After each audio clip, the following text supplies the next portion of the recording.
Pakistan has come up with a new martial law for the media, one that could snatch away whatever little freedom of speech that exists in the country. Islamabad is trying to push an ordinance that will make media outlets completely reliant on the government. It's called the Pakistan Media Development Authority Ordinance of 2021, PMDA. What does this ordinance entail? A host of oppressive measures. Number one, it seeks to centralize media oversight under one draconian authority and formalize censorship. Number two, it seeks to force media outlets to get annual NOCs, no objection certificates, to remain operational. Number three, this bill criminalizes criticism of the armed forces with a 2-year jail term or a fine of 500,000 Pakistani rupees. And number four, it calls for swift punishment of journalists who violate any of the new rules. Number five, it threatens suspension of media houses that fail to comply. Simply put, this ordinance seeks to turn Pakistani media outlets into state mouthpieces. It proposes to repeal all current media-related laws and merge them with the new ordinance. And not just the press, this law will apply to social media, to radio, films, TV dramas, every mode of communication and information one can think of. It's a brazen attempt to gag the press, but the Information and Broadcasting Minister of Pakistan insists that this new law is for the betterment of media and those associated with it. It will help them approach courts over non-payment of salaries. Unfortunately for him, nobody is buying this. Journalists in Pakistan are calling it an attempt to curtail freedom of speech and pointing at the increasing crimes against journalists for speaking truth to power.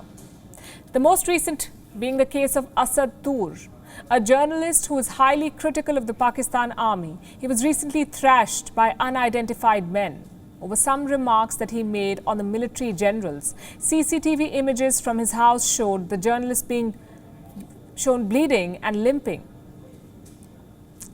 After 3 masked men tied him up and hit him with a gun, Asad Tur claims that all 3 belong to the ISI, Pakistan spy agency. ये और उसी तरह उन्होंने मुझे उठा के ज़मीन पर पटका। मैंने कोशिश की, मैंने कहा लगा रहा हूँ, क्या करूँ मेरा, तो मुझे फिर नहीं तुम्हें फंडिंग होती है ना, बताओ फंडिंग कहाँ से होती है, कितने पैसे मिल रहे हैं। मैंने कहा किस बात की फंडिंग होगी, मुझे आप मेरे अकाउंट्स दे सकते हैं, मेरी सैलरी के अलावा मेरे पास आज तक कोई पैसा नहीं आया। What happened to Asad Tur has become a watershed moment in Pakistan. Journalists from various news organizations are calling out the Pakistani establishment. Last week, we saw numerous protests outside various press clubs in the country.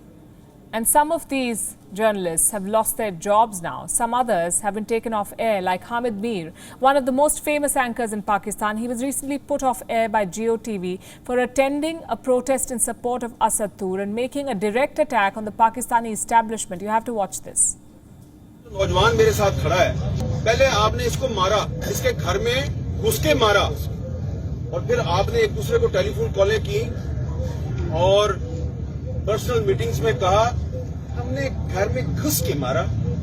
तो अगर तुम इतने बहादुर हो तो घर में घुस के मारते हो जिसमें उसकी मदद के लिए सिवाय उसके तोते के और कोई भी नहीं था, तो इतने मर्द के बच्चे हो, इतने बहादुर हो, तो सीना तान के कहो ना, हाँ जी मैं इसके घर में घुसा हूं।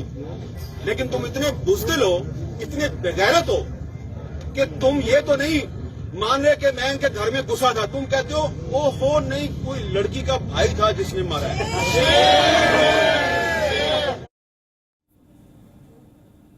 The statement cost Mr. Hamid Mir his show. Taking on the Pakistan army almost cost Asad Tur his life. And now God knows how many journalists will be silenced through this new ordinance that the Imran Khan government is trying to pass. WION is now available in your country. Download the app now and get all the news on the move.